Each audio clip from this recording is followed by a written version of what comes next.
Mi nombre es Carlos José Mérida, estudiante de Ciencias Jurídicas de la Universidad Gerardo Barrios. En esta oportunidad tengo el honor de poder hablar sobre el realismo jurídico europeo y estaremos observando su origen, su evolución y los aportes que este concepto, esta concepción del derecho nos ha regalado. Así que bueno, iniciaremos. Eh, Como parte de la introducción, en esta presente actividad titulada Exposiciones de las Escuelas Críticas del Derecho, me corresponde presentar el tema el realismo jurídico europeo. Dicho tema ha sido influyente en la forma de ver el derecho en la era moderna y tendré el honor de poder hablar sobre su contexto histórico y social, su evolución y sus aportes a la concepción moderna del derecho que ahora conocemos, que ahora tenemos, ya que muchas de estas ideas han sido influyentes para llegar a lo que es la conclusión del derecho que ahora tenemos en nuestras legislaciones, en nuestros sistemas jurídicos, en nuestra concepción moderna de ver el derecho. Así es que iniciaremos. En el desarrollo, el capítulo 1 es la definición y los orígenes de este realismo jurídico europeo y por esta expresión también haremos referencia a algunas corrientes del pensamiento jurídico europeo del siglo XX que pretenden conocer el derecho no como valor, lo cual sería un concepto ius naturalista, ni como una norma, lo cual sería un concepto positivista, sino como hecho. Y esa sería la palabra clave en este concepto, en esta concepción del derecho realista, la palabra hecho. En este caso, una situación, una realidad empírica situada en el mundo natural y que puede ser percibida a través de los sentidos. Importante destacar lo que grandes realistas jurídicos como Hal Ross, como Tropper, han hablado acerca del realismo jurídico, que deben ser hechos, hechos acaecidos en la realidad, que pueden ser percibidos a través de nuestros sentidos.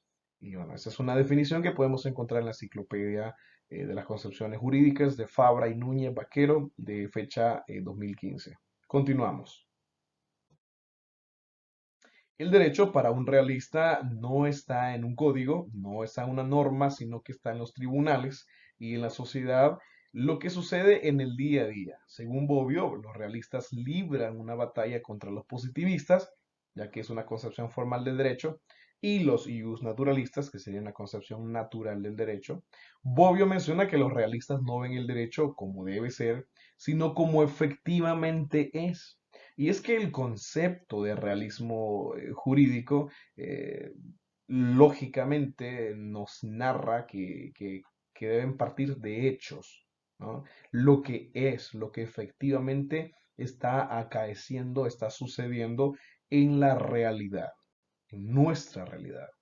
Y, y continuemos en este momento con el capítulo 2. Serían las tres grandes escuelas del realismo europeo.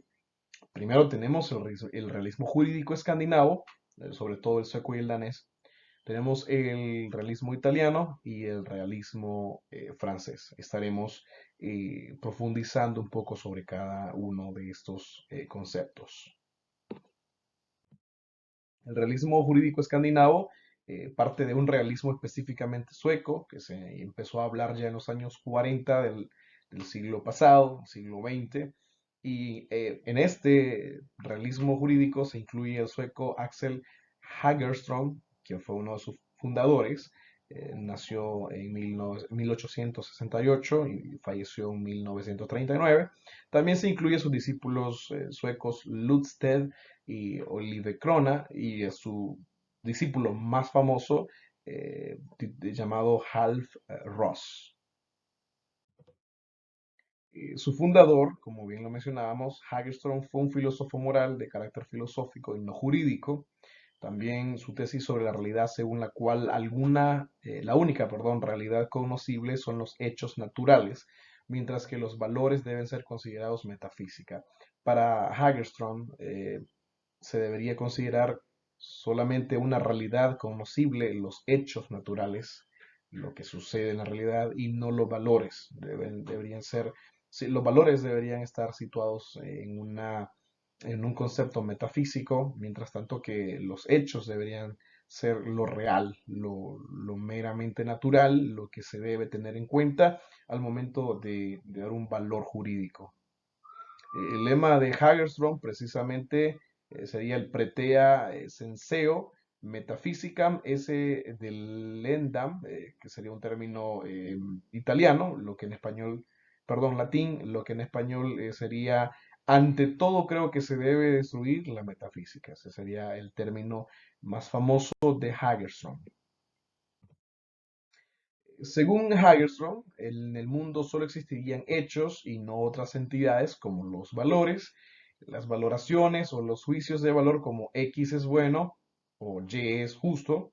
No tendrían como parámetros valores objetivos como siempre han pretendido los IUs naturalistas.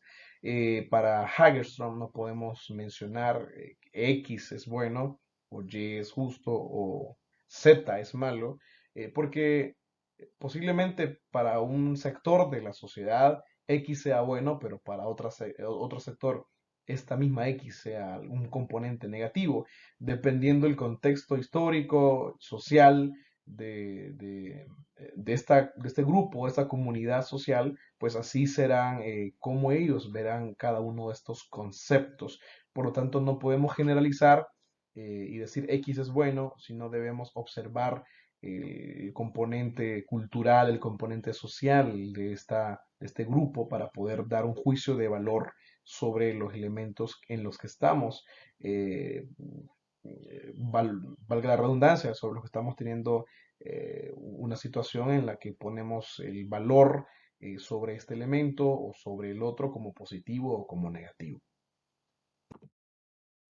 El realismo, según Hal Ross, uno de los más grandes exponentes del realismo jurídico, bueno, en este caso el realismo jurídico escandinavo se consolida definitivamente con la obra de Hal Ross, quien nació en 1899 y muere en 1979. En su famoso ensayo 2 de 1951, Ross considera que los conceptos jurídicos son palabras carentes de referencia empírica. Ross también propone un modelo de doctrina en la que los juristas, si desean convertirse en auténticos científicos del derecho, deberían observar el comportamiento pasado de los jueces para prever su futuro comportamiento. Muy interesante que Ross propone un método científico, el método de la observación, en la cual los juristas deben observar las actitudes y aptitudes de los jueces, actitudes pasadas, para poder determinar las actitudes futuras o los comportamientos futuros o las decisiones futuras que ellos van a tomar. Muy interesante, puesto que plantea este método científico de la observación. Y el siguiente, bueno, la siguiente clasificación del derecho jurídico europeo es el italiano. En este caso se desarrolla sobre todo en Génova. La escuela de Génova nace a partir de la teoría de la interpretación de Tarello, Giovanni Tarello. Según este último, hasta el siglo XVIII la producción judicial del derecho era pacíficamente admitida, también en el continente europeo. Tras la codificación, la jurisprudencia fue expulsada de las fuentes del derecho. Eso es lo que él nos narra, que la jurisprudencia fue expulsada de las fuentes del derecho hasta la producción judicial que era admitida en el siglo XVIII. En este sentido, el legislador o el juez solo produciría los textos legales, es decir, los enunciados o disposiciones, mientras que los significados o normas serían producto de los intérpretes, en particular producto de la obra de los jueces, entre paréntesis jurisprudencia, y de los estudiosos del derecho, lo que llamamos como doctrina. El juez elige como significado la disposición de la norma abstracta susceptible de ser aplicada en el caso concreto. Esto, a diferencia de lo que se cree, no hace que la interpretación judicial sea discrecional, sea más discrecional que la interpretación doctrinal, sino precisamente menos. Eso es lo que planteaba, en este caso, Tarelo, que los legisladores producen textos legales y los jueces interpretan estos textos y dan su opinión acerca de ella. El último, pero no menos importante, es el realismo jurídico francés. Su mayor exponente fue Michel Tropper. También el verdadero, bueno, él expone que el verdadero derecho no es el texto de la norma, sino el sentido que le da el intérprete a esta norma. El verdadero derecho es la interpretación de la norma, no la norma como tal. Su teoría combina los tres ingredientes: la idea de Kelsen, la teoría escandinava y genovesa, y la idea según la cual las relaciones político-constitucionales limitan de hecho, el poder potencialmente ilimitado. Es un dato muy curioso que nos plantea Tropper, y pues vemos también que bueno, algunas de las ideas que se combinan son las de Kelsen, son las de la escuela genovesa, y también las relaciones político-constitucionales. En conclusión, el realismo jurídico europeo es una concepción del derecho que desafía el formalismo legal y tradicional, promueve un enfoque más flexible para la toma de decisiones. Este enfoque reconoce la importancia del contexto en la toma de decisiones legales y promueve el activismo judicial. Sin embargo, algunos críticos argumentan que el realismo jurídico europeo puede dar lugar a una toma de decisiones jurídicas subjetivas y extralimitan bueno, judicialmente la incertidumbre, perdón, en los resultados jurídicos y, en última instancia, en los méritos y las limitaciones del realismo jurídico europeo, que deben sopesarse cuidadosamente para garantizar las decisiones legales sean imparciales, justas y coherentes. Así es que esa es la conclusión a la que he llegado en el caso del realismo jurídico. Muchas gracias por ver este video.